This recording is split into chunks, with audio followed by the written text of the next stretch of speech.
This is CWIS Chronicle with Rudolph Reeser, an online broadcast reporting on people, places, and events in the Fourth World.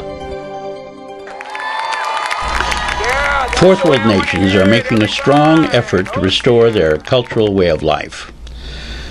The nations along the upper Pacific coast of North America joined the movement for cultural renewal by developing native language programs for their children, seasonal feasting, and the canoe journey for their families and communities. The canoe has served as the principal means of transportation along the west coast for more than 5,000 years. The size of a tree determined the size of the canoe. In the days before settlers arrived in the 1830s, it was possible to make canoes with 50 paddlers, worthy of open sea travel. Since the huge old trees were cut down to build in San Francisco and in Boston, making such large canoes is no longer possible. But despite this loss, canoe building and canoe use is making a strong comeback. Specially trained canoe craftsmen use ancient techniques to carve a canoe from a single tree, revealing the tree's spirit and its power.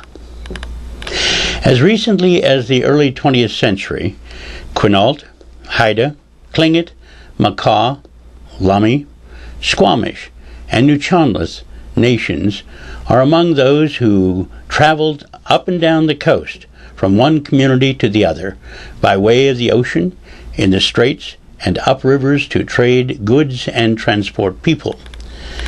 In the spirit of this tradition of extensive travel and trade along the waterways of what is now southwest Canada and northwest United States, nations up and down the coast join in an annual modern canoe journey. As its organizers say, the canoe ritual is a time of healing, hope, happiness, honor, and hospitality. Starting in 1989, 9 canoes paddled to Seattle, landing at the Duwamish site to celebrate a renewal of the canoe tradition. Annual journeys in the years to follow were hosted at Bella Bella, the Quileute Nation's La Push Village, the Puyallup Nation, Songhees, the Suquamish, the Quinault Indian Nation, and in 2006, the Muckleshoot Indian Nation hosted. Host nations deliver up 5 days of celebration, feasting, dancing, and song. Between 3,000 and 6,000 people have participated in these grand gatherings. The summer of 2007 marks the 18th year of the canoe journey. The Lummi Indian Nation is the host.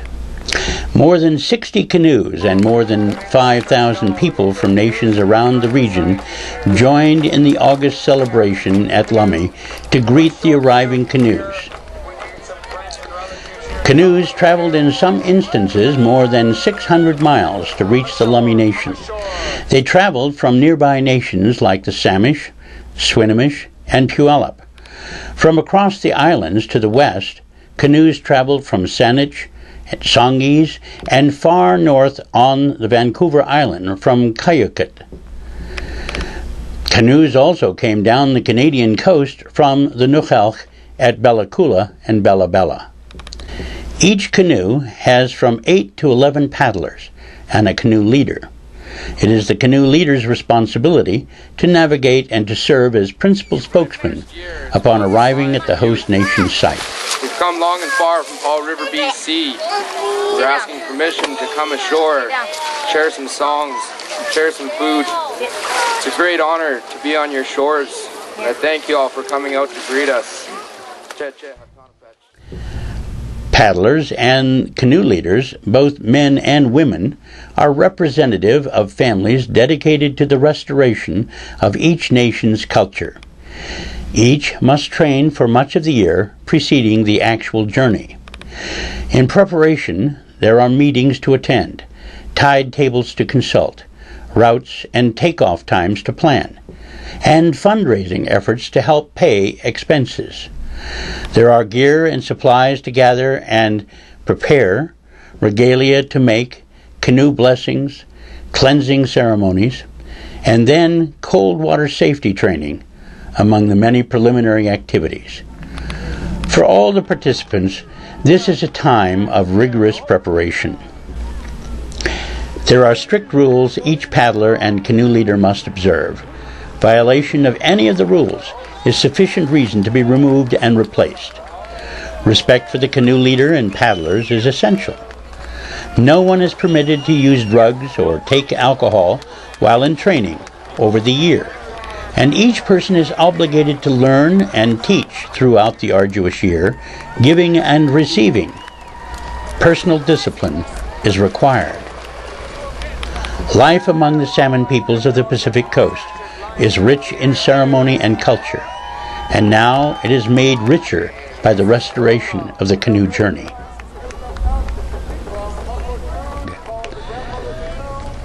That is our broadcast.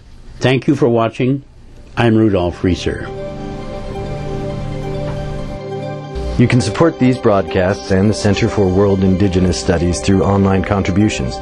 Log on to www.cwis.org/donation and support our work. Thank you.